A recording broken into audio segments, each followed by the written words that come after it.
찬송하시겠습니다. 63장 찬송입니다. 63장입니다.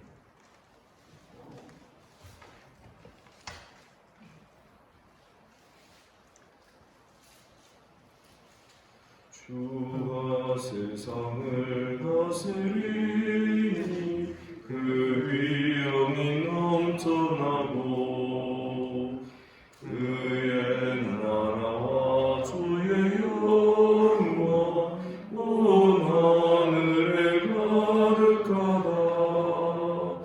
자유악한 마귀의 무리 다 멸망케 하시는 주, 이 찬양을 주께 드리니 큰 영광을 받으소서.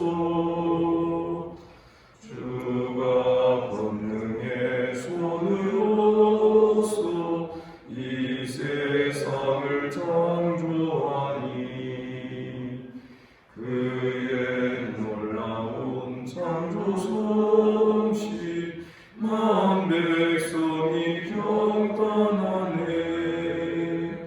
저 하늘의 별들도 모두 주 영광을 나타내요.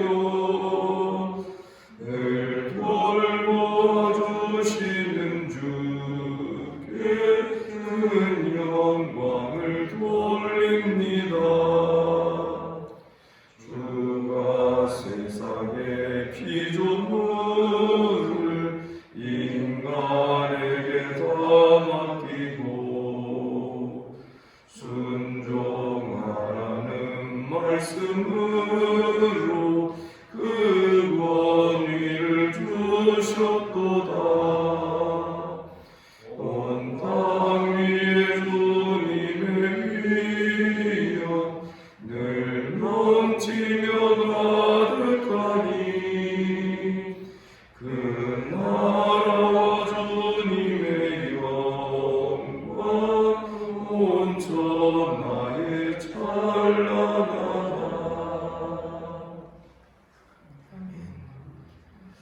반갑습니다.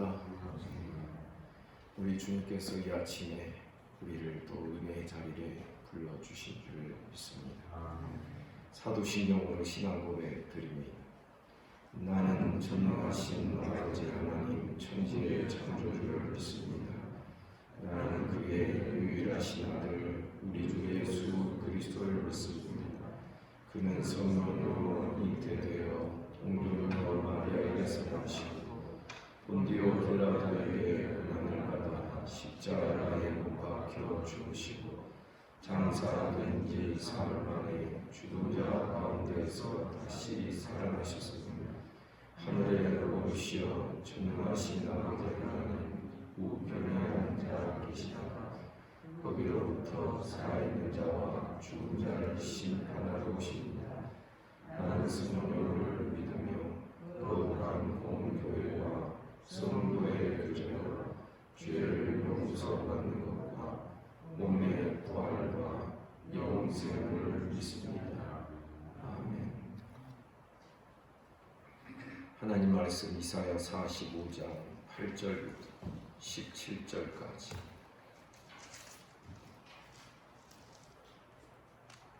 교독하겠습니다. 45장 8절에서 17절입니다. 하늘이여 위로부터 공의를 뿌리며 구름이여 의를 부를지어다. 땅이여 열려서 구원을 싹트게 하고 공의도 함께 움돋게 할지어다. 나 여호와가 이 일을 창조하였느니라.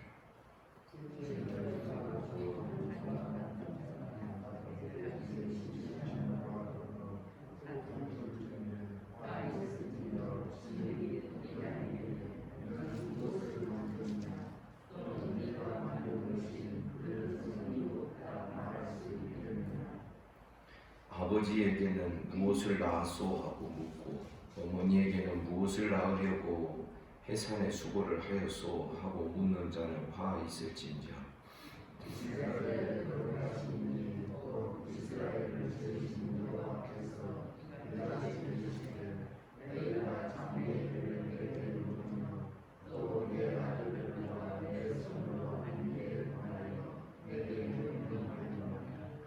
내가 땅을 만들고 그 위에 사람을 창조하였으며 내가 내 손으로 하늘을 펴고 하늘의 모든 군대에게 명령하였노라. 내가 공의로 그에게 주니라. 그의 모든 일을 복게 하리니 그가 나의 성을 거주하시며 사로잡힌 내 백성을 하시나 그분이 주시리로리라. 만물의 여호와의 말이라 하시느니라. 여호와께서 이같이 말씀하시되 애굽의 소득과 구수가 무역한 것과 스바의 장대한 남자들이 내게로 건너와서 내게 속할 것이니 그들이 너를 따를 것이라. 사슬에 매여 건너와서 내게 굴복하고 간구하기를 하나님이 과연 내게 계시고 그 외에는 다른 하나님이 없다 하리라 하시니라.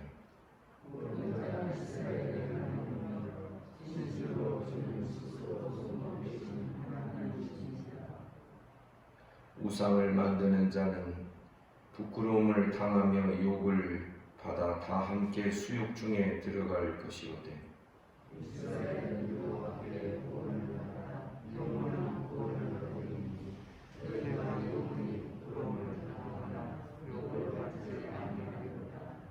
아멘. 어제 본문에서 하나님께서는 이방 나라 바사를 세우실 것을 말씀하시고 그 바사의 왕인 고레스가 전쟁 한번 치르지 않고서도 바벨론을 멸망시키고 하나님께서 이 고레스를 하나님의 목자, 내가 세우고 내가 기름 부어 세운 나의 종이라고 말씀하신 것을 우리가 볼 수 있었습니다. 하나님은 이 고레스를 통하여서 나의 종이라고 부르시는 이 고레스를 통하여 이스라엘을 회복하실 것을 말씀하셨던 것입니다. 좀 해석의 여지가 있는 것은 사실이나 13절에 오늘 13절에 보면 내가 공의로 그를 일으킨지라 그의 모든 길을 곱게 할 것이다. 저는 해석하기를 문맥을 보아 여기에 하나님께서 공의로 그를 일으키신다라는 이 말씀의 근은 바로 고레스를 뜻하지 않느냐 하는 생각을 하게 됩니다. 그런데 문제는 이스라엘 입장에서 보면 우리 중에 사람이 없어서 이방 나라 왕을 하나님의 종으로 하나님의 기름 부음 받은 자로 세우셔서 이런 회복의 역사를 일으키실 것입니다. 이러한 의문이 있게 되고 그로 말미암아 우리 이스라엘에는 사람이 없는가? 우리는 뭔가 그러면 이러한 불평과 이런 원망을 가지고 하나님이 하시는 일을 탐탁지 않게 여기는 사람들의 마음이 그런 생각이 마음에 들 수도 있겠다라는 생각을 해보게 됩니다. 이에 대하여 오늘 본문에서는 하나님께서 이 모든 일을 행하시는 것은 하나님의 공의로 의로 행하시는 것이다. 8절에 보니 하늘이여 위로부터 공의를 부르며 구름이여 의를 부를지어다. 땅이여 열려서 구원을 싹트게 하고 공의도 함께 웅돋게 할지어다. 나 여호와가 이 일을 창조하였노라. 지금 이 말씀을 우리는 어떤 비유나 은유로만 이 말씀을 볼 것이 아닙니다. 하늘이 위에서 공의를 부린다. 구름이 의를 불러낸다. 땅이 열려서 구원을 싹트게 하고 공의가 웅돋게 된다. 나 여호와가 이 일을 창조하였다라는 이 말씀의 의미입니다. 제가 보기에 하나님의 창조가 이 물질 세계와 영적 세계가 함께 연결이 되어 있고 그 구조가 같다라는 그런 의미로 우리가 볼 수 있는 것입니다. 그러니까 하나님께서 사람에게 율법을 주시면서 너희는 의를 행하라, 하나님의 공의를 시행하라, 이렇게 명령하시고 말씀하신 그 하나님은 하늘을 지으시고 땅을 만드시고 이 모든 세상 만물을 만드실 때에도 하나님의 공의와 인애로 이 세상을 창조하셨다. 그래서 이 물질 세계와 영적 세계가 닮은 꼴이기 때문에 왜 하나님이 같은 프레임으로 같은 구조로 그것을 창조하셨기에 그래서 이 둘은 서로 닮아 있어서 우리 주님께서도 영적 세계를 설명하실 때에 이 물질적 세계의 원리를 가지고 오셔서 설명하신 적이 많은 것입니다. 양을 가지고 성도를 설명하고 양을 치는 목자를 가지고 예수님 당신 자신이 선한 목자라고 말씀하셨다든지 혹은 씨 뿌리는 비유라든지 그래서 이 물질 세계의 어떤 원리를 가지고서 영적 세계를 설명하는 것은 이 두 세계가 서로 닮아 있고 동일한 같은 한 하나님 한 창조자에 의해서 만들어진 이 세계와 우리들이라는 것을 반증하고 있는 것입니다. 그래서 하나님은 하늘을 통하여 위에서 공의를 뿌린다. 이 말씀을 예수께서 받으셔서 그대로 하신 말씀이 있습니다. 하나님은 악인에게나 선인에게나 동일하게 똑같이 햇빛을 주신다. 아멘입니까? 악한 자라고 해서 햇볕이 덜 가게 하거나 의로운 자라 해서 햇볕이 더 가게 하고 그런 것이 아니라 악인이나 선인에게 해와 비를 똑같이 구름이여 의를 불러라 하는 이것도 마찬가지입니다. 여러분 어떤 자에게는 구름이 더 많이 가고 어떤 자에게는 구름이 적게 가고 그러는 것 아닙니다. 똑같습니다. 이게 하나님의 공의와 의라는 것입니다. 땅이 열려서 구원을 싹트게 하고 공의도 운도다라. 어떤 자가 무엇을 심었다 해서 무엇이 더 잘되고 못되고 그런 것이 아니라 악한 자도 심으면 뭔가 잘 되게 하죠. 그래서 하늘과 구름과 땅이 하나님의 공의를 선포하고 있는 그런 모습을 우리는 보게 되는 것입니다. 그런데 하나님은 말씀하십니다. 나 여호와가 이 일을 창조하였느니라. 자연적으로 되어지는 일이 아니라 하나님이 그렇게 이 세상을 만드셨다. 그러면서 그 만드신 하나님이 공의로 이 세상을 창조하신 하나님이 역사도 이 모든 세상의 역사도 이스라엘의 회복의 역사도 공의로 그 역사를 주관하시고 다스리신다는 사실을 말씀하고자 하는 것입니다. 9절에 보니 질그릇 조각 중 한 조각 같은 자가 자기를 지으신 이와 더불어 다툴진대 화있을진지. 지금 우리 이스라엘의 사람이 없어서 왜 이방 나라를 세우시고 그 이방 나라의 왕인 고레스를 통하여서 이스라엘을 회복하다니요. 어제 말씀을 통하여서 이스라엘 가운데 그런 불평과 원망이 있을 수 있는 것입니다. 그래서 질그릇 조각 중 한 조각 같은 그런 사람들이 자기를 지으신 이와 더불어 다투는 이것이 화가 있다. 진흙이 토기장에게 너는 무엇을 만드느냐 또는 네가 만든 것이 만든 것이 그는 손이 없다고 말할 수 있게 하나님을 원망하는 것입니다. 왜 이렇게 우리를 만드셨소? 왜 우리를 창조하셨소? 이러려면 뭐 하려고 부모를 향하여서 왜 나를 이렇게 낳았소? 이렇게 반문하고 말하는 자는 화가 있다는 것입니다. 그것이 10절에 나옵니다. 아버지에게는 무엇을 낳았소? 하고 묻고 어머니에게는 무엇을 낳으려고 해산에 수고를 하였소? 하고 묻는 자는 화있을진지. 이게 무슨 뜻이냐면 왜 나를 이렇게 낳았소? 이스라엘 입장에서 보면 하나님 능력 있으시잖아요. 왜 이스라엘 가운데 사람이 없어서 이방나라 왕 고레스를 통하여서 이 일을 행하겠다라고 왜 말씀하시나요?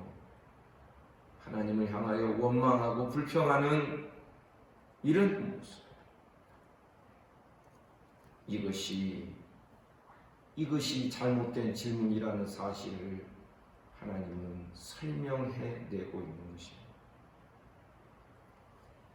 그래서 11절 이스라엘의 거룩하시니 곧 이스라엘을 지으신 여호와께서 이같이 말씀하시니 너희가 장래일을 내게 물으며 또 내 아들들과 내 손으로 한 일에 관하여 내게 명령하려느냐. 너희가 장래일을 이렇게 따지며 묻는다는 게 그냥 알고 싶어서 묻는 게 아니라 따지며 묻는 것입니다. 앞서 제가 말씀드린 대로 왜 이방 나라 왕을 하나님의 종으로 삼으신다 그러고 왜 그러십니까? 따져 묻는 것입니다. 너희가 나에게 따져 묻고 나에게 명령을 하려느냐. 12절 내가 땅을 만들고 그 위에 사람 창조하였고 내가 내 손으로 하늘을 펴고 하늘의 군대에게 명령하였노라. 명령권자는 하나님이다. 너희가 나에게 따져서 묻고 나에게 이렇게 하라 저렇게 하라 훈수 두거나 나를 명령하지 말아라. 하나님 말씀하시는 겁니다. 이건 죄다 하는 거죠. 내가 하늘의 모든 군대, 이 땅에 창조한 모든 자들 그들에게 명령하는 하나님입니다. 그러면서 13절 내가 공의로 그를 일으킨지라 그의 모든 길을 곱게 할 것이니 그가 나의 성읍을 건축할 것이며 사로잡힌 내 백성을 값이나 갚음이 없이 놓으리라. 만군의 여호와의 말입니다. 공의로 그를 일으키셨다는 것은 그냥 하나님께서 한번 해본 일이 아니다. 이 세상 전체를 공의로 창조하시고 공의로 다스리신 하나님이 고레스 이방나라 왕 고레스를 세운 그것이 이게 하나님의 공의와 연결이 되어 있는 일괄성 있는 하나님의 공의의 역사의 다스리십니다. 그가 시온을 향하여 가는 이스라엘 백성들의 길을 평탄하게 하고 예루살렘을 다시 건축하게 하고 성전도 짓게 하고 어떤 대가를 받고 그러는 것이 아니라 값없이 이 모든 일들을 행할 것입니다. 14절에 보니 여호와께서 이같이 말씀하시되 애굽의 소득과 구수가 무역한 것 스바의 장대한 남자들이 내게로 건너와서 내게 속할 것이요 그들이 너를 따를 것이라 사슬에 매어 건너와서 내게 굴복하고 간구하기를 하나님이 과연 내게 계시고 그 외에 다른 하나님이 없다 하리라 하시니 회복된 이스라엘의 이방 나라들이 함께 동참하게 된다는 것입니다. 이스라엘 백성들 외에도 다른 열방의 주변의 나라들이 스스로 자기들의 예물과 선물을 가지고 하나님께 와서 그분 외에는 다른 신이 없다. 다른 하나님이 없다. 구약 성경에서 히브리어에서 신이라는 단어와 하나님이라는 단어가 엘로힘 같은 단어를 쓰기 때문에 문맥을 모아서 그렇게 번역을 할 수도 있는 것입니다. 사랑하는 성도 여러분, 이미 눈치채셨겠지만 지금 이사야는 40장부터 여기에 이르기까지 계속 10계명 제1계명과 2계명을 계속 두드리고 그것을 반복해서 말씀하고 있는 것입니다. 하나님 외에 다른 신이 없는 줄을 믿습니다. 제1계명에서 문제가 되면 2계명 문제가 돼요. 2계명이 문제가 되면 3계명 하나님을 원망하고 하나님을 망령되이 일컫는 것이 나오게 돼요. 그러한 자는 당연히 하나님께서 이 세상 전체를 조직하시고 짜오시고 다스리시는 그 개념이 들어있는 안식일에 문제가 생기게. 그런 자는 부모를 공경하며 또 문제가 돼.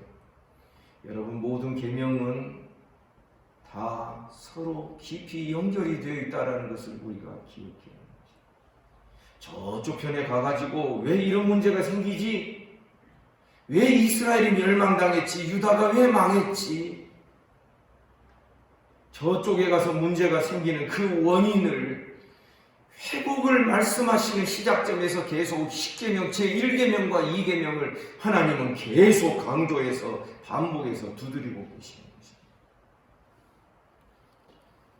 그러므로 성도 여러분, 오늘날 우리도 깨달아야 됩니다. 오늘날 우리 신앙도 뭐가 문제지? 설교가 문제인가? 기도가 문제인가?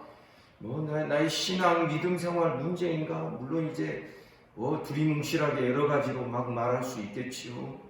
그러나 더 근본적인 문제는 주일날 제가 말씀드린 바와 같이 우상이 두 마음을 품고 있기 때문에, 두 마음을 품은 자는 여러분 어떻게 된다 그랬어요? 주께 구하여도 무엇을 받을 줄 생각지도 못하라. 그러니 무슨 기도가 재미가 있겠습니까?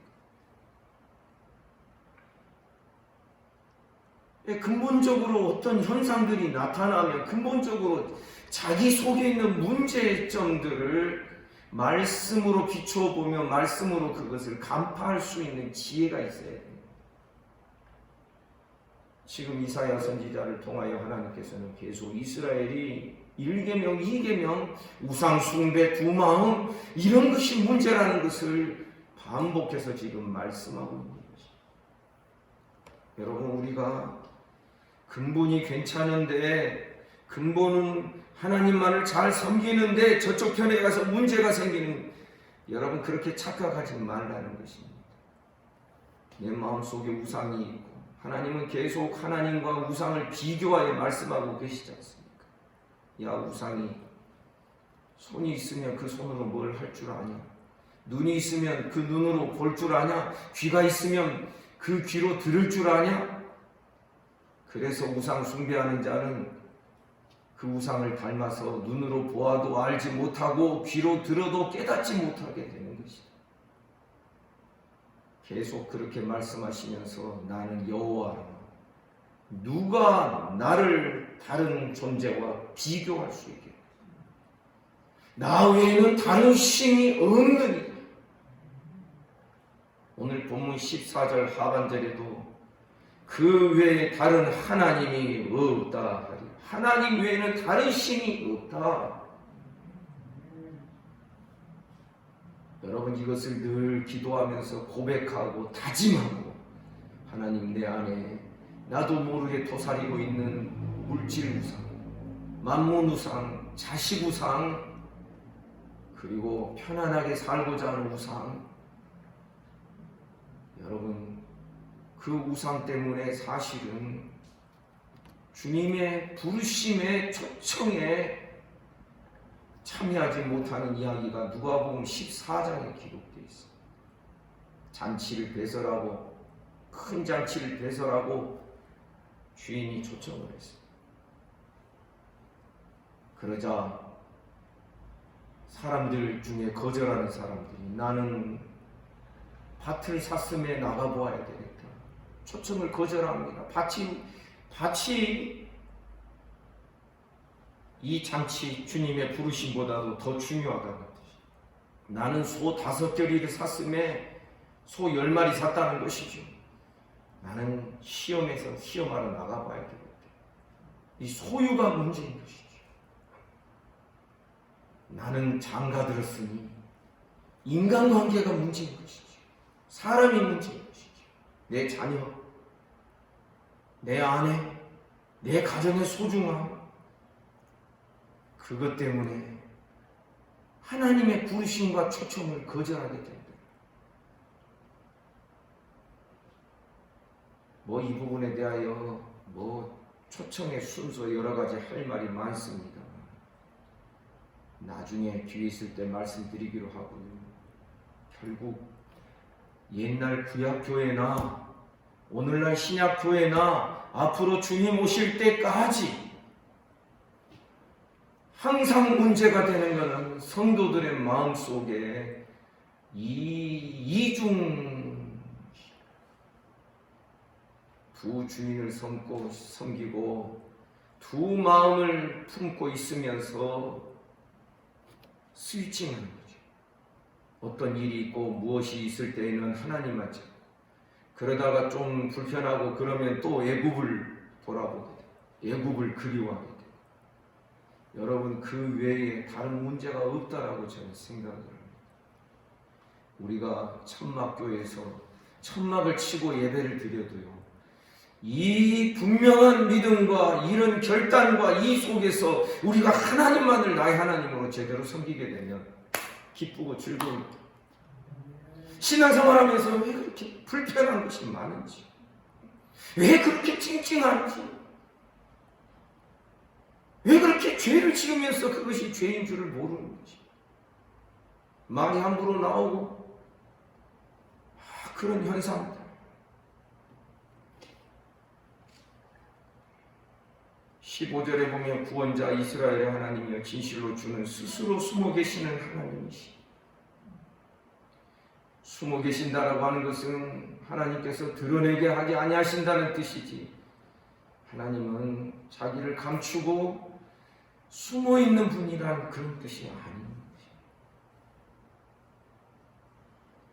숨어서 사람 눈에는 쉽게 보이지 않도록 되어 있지만, 그러나 하나님은 이 모든 역사를 섭리하고 다스리시고 주장하십니다. 그런데 16절 보면 우상을 만드는 자 이야기가 나옵니다. 15절과 16절을 비교해 보면요, 하나님은 눈에 안 보이시는 분이라는 뜻이고 우상은 눈에 보이는 존재라는 것입니다. 우상은 눈에 보이는 존재일 뿐만 아니라 우상은 쉽게 손으로 만질 수 있는, 하나님은 손으로 못 만지죠. 그러니 영적인 눈이 열려지지 않는 사람의 눈에는 누가 더 눈에 더 잘 띄게 될 것인가? 우상이 눈에 잘 띌 것이 당연한 것입니다. 그래서 우리는 눈에 보이는 것대로 살아갈 수 있는 자들이 아닌 것을 알아야 됩니다. 눈에 보이지 않는 하나님을 눈에 보이는 하나님처럼 우리의 눈이 밝아져서 하나님이 이 모든 역사를 운행하시고 모든 자연계를 섭리하시는, 다윗이 시편 19편에서 말하지요. 날은 날에게, 밤은 밤에게 지식을 전하고 낮은 낮에게 지식 전하고, 태양은 그 신방에서 나오는 신랑과 같다.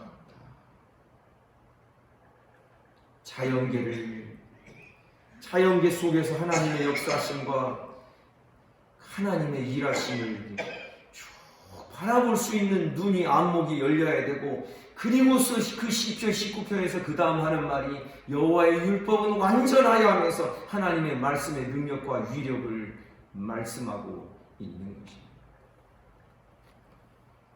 우리의 매 순간마다 하나님을 하나님답게 발견하고 하나님답게 깨닫고 하나님답게 고백하며, 그래서 어떤 때는 밥 먹으면서도 주님, 어떤 때는 눈물이 활칵 눈이 씌어지는 그런 때도 있지 않겠습니까? 성도 여러분, 다시 말씀드립니다. 우리 신앙은 일편단심 하나님밖에 없어야 됩니다. 아멘입니까? 아멘. 다시 한번, 우리 신앙은 일편단심 하나님밖에 없어야 됩니다. 아멘. 내 마음속에 하나님 외에 다른 더 좋은 것들을 두고 있으면 결정적인 순간에, 아니 평상시 매 순간마다 하나님은 우리를 초청하고 부르십니다. 그걸 거절하게 돼 있습니다. 누가복음 14장 이야기라고 제가 말씀드렸죠. 16절 우상 만드는 자는 부끄러움 당하고 유혹을 받아 다 함께 수욕 중에 들어갈 것이다. 그러나 17절 이스라엘은 여호와께 구원을 받아 영원한 구원을 얻게 될 것이다. 너희가 영원히 부끄러움을 당하거나 유혹을 받지 아니하리라. 문맥을 보건대 영원히 부끄러움을 당하지 않는 이스라엘 참된 하나님 백성은 우상 숭배 안 하는 자. 그 앞에 우상 숭배 이야기가 나오니까 오직 하나님만을 숭배하는 자입니다. 하나님만을 일편단심으로 섬기는 자. 성도 여러분, 우리 이런 신앙 보통으로 배울 수 있는 것 아닙니다. 하나님을 독대하셔야 됩니다. 일상생활 속에서 하나님 생각한다고 배우는 게 아니라 하나님을 정말 내 개인적으로 맞닥뜨려야 됩니다. 하나님 앞에 나를 홀로 자꾸 하나님 앞에 나를 데리고 가서 그분 앞에 무릎을 꿇고 하나님 내 마음을 투영해 주십시오. 내 마음을 살펴주십시오. 내 속에 악한 것이 있나 없나 나를 살펴주십시오. 그러면 자기를 볼 줄 아는 눈이 점점 열리게 될 것입니다. 하나님 보여주실 줄을 믿습니다. 그러면 내 속에 있는 부정한 것, 우상 숭배하는 것들, 하나님보다 더 소중히 여기는 것들을 우리가 십자가 앞에서 그걸 떼내면 되는 것입니다. 그럴수록 우리의 마음은 더 가벼워지고 우리의 눈은 더 밝아지게 될 줄을 믿습니다. 우리 이런 은혜 사모하시기를 주님의 이름으로 축복합니다. 마음이 청결해야 한다는 것입니다. 마음이 청결한 자는 복이 있나니 우상 숭배로 가려져 있지 않는 자, 하나님만을 일편단심으로 섬기는 자는 복이 있나니 그가 하나님을 볼 것이며 아멘입니까? 정말 신비주의 이야기가 아니라 하나님이 내 마음에 보여지도록까지 하나님 앞에 나아가 청결함을 구하는 우리의 신앙 되기를 주님의 이름으로 축복합니다. 기도하겠습니다. 거룩하신 하나님, 오늘도 우리를 은혜의 자리에 불러주시고 주의 말씀을 대면하게 하여 주시니 감사합니다. 하나님, 다른 것, 복잡한 것, 어떤 미묘한 것의 문제가 아니라 근본적인 우상 숭배가 문제라는 것을 거듭 우리를 향하여 말씀해 주심을 감사합니다. 하나님, 이 시대 모든 성도들 얼마나 많은 우상, 얼마나 뿌리 깊은 우상을 자기 속에 두고 있습니까? 얼마나 물질을 숭배하고 또 얼마나 자기가 소중한 자기 우상을 가지고 하나님을 믿는다고 그렇게 하고 있습니까? 하나님, 불쌍히 여겨 주옵소서. 오늘 하루의 모든 삶을 주님께 의탁합니다. 모두를 쓰다듬으시고 어루만져 주옵소서. 예수님 이름으로 기도하옵나이다. 아멘. 말씀 묵상하시겠습니다.